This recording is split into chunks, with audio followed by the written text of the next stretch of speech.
देखिए सबसे पहले आप लोग जो है ये चीज़ समझिए कि 20 डेज़ बहुत ज़्यादा इम्पोर्टेंट होते हैं। इसमें आपको वो करना चाहिए सबसे पहले जो आपके 200 नंबर को सिक्योर करे। ऊपर भगवान करे आपके 400 में से 400 आएँ, लेकिन पहले ही 200 नंबर पे काम करना चाहिए। उसके लिए मैं आप लोगों को हर बार जो बेसिक टिप्स देता हूँ, उसमें थोड़ी बातें अब ऐड करूँगा कि जो परफेक्ट रिवीजन बुक आप लोगों के पास है सीए फाउंडेशन की, अब उसे आप दिन में 2 बार पढ़ना शुरू कर दीजिए। मैं मान के चलता हूँ कि काफ़ी बच्चों की जो रीडिंग स्पीड है वो आ गई होगी कि अब वो 2 से ढाई घंटे में उसको पूरा कर पाते होंगे या मार के 3 घंटे में। तो अब आप उसको दिन में 2 बार पढ़ना शुरू कर दीजिए अगर आपकी 2 घंटे की स्पीड आ गई है। मतलब अब 3 घंटे ऑन एन एवरेज आपको उस बुक को रोज़ देने हैं। सबसे पहला काम। दूसरा, देखिए उस बुक को पढ़ने से मैं बार-बार बताता हूँ, 200 नंबर के ऊपर आपकी कमांड ऑटोमेटिकली आना शुरू हो जाती है।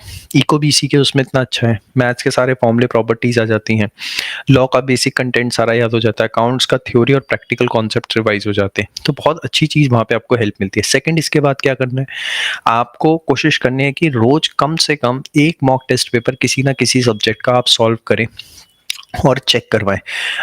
खुद चेक करने की कोशिश तब रखें, सपोज़ आपने कोई कोचिंग, आपके जो कोचिंग है वहाँ चेक खोल के नहीं मिलते हैं, घर में कोई नहीं है चेक करने वाला, तो खुद चेक करें, अदरवाइज़ किसी से चेक करवाएँ। प्रॉब्लम ये होता है कि आप अपनी गलती खुद उस लेवल पे ट्रेस नहीं कर पाते हैं, ये एक सबसे बड़ा पॉइंट है। आपको हर चीज़ ही सही लगती है, तो somewhat you need a mentor जो आपको गाइड कर सके कहाँ आपकी गलतियाँ हैं।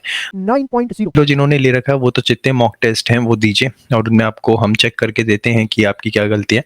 और अब हमने एक चीज़ और भी करी है कि 7 डेज़ में हम जो टेस्ट चेक करके देते थे, कोशिश कर रहे हैं उसे घटाकर 3 से 4 दिन में देना शुरू कर दें। रीज़न भी कि एग्ज़ाम अब जो है बहुत पास आ रहे हैं।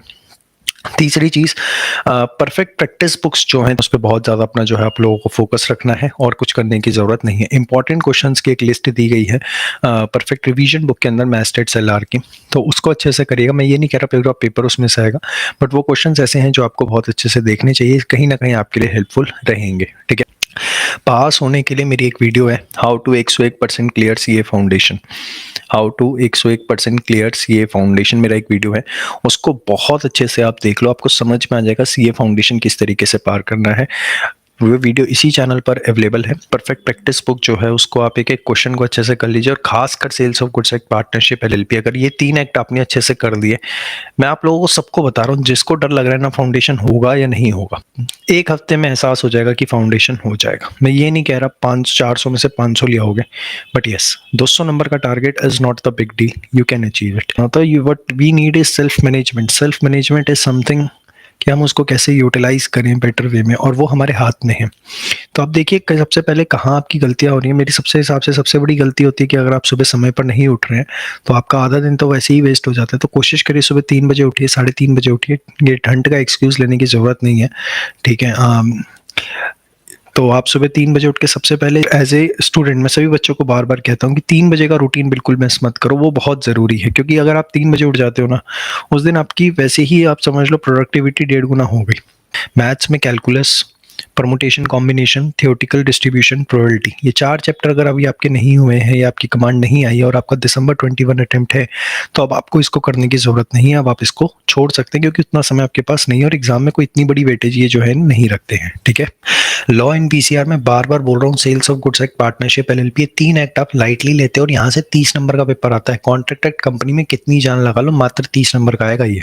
तो इसलिए इन 3 एक्ट को बहुत अच्छे से करो। Sales of goods act, partnership, LLP 30 number का आएगा। बार-बार कह रहा हूँ, मैथ्स स्टेट्स एलआर के अंदर बड़े चैप्टर छोड़ दो, एलआर पे फोकस कर लो, टाइम वैल्यू ऑफ मनी पे कर लो, इंडेक्स नंबर पे कर लो, स्टैटिकल डिस्क्रिप्शन की थ्योरी कर लो। स्टैट्स की थ्योरी के लिए परफेक्ट रिवीजन बुक सफिशिएंट थी, है और रहेगी। आप समझ लो, ये बहुत छोटी-छोटी चीज़ें हैं, आप लोग इतना मत घबराओ, ठीक है। आप आराम-आराम से सिर्फ अपनी पढ़ाई पे फोकस करो। और इस समय वो समय आ गया है कि अब आपको सोशल नेटवर्किंग वगैरह बिल्कुल छोड़ देनी चाहिए। अपने 20 दिन को बहुत अच्छे से यूटिलाइज़ करना चाहिए।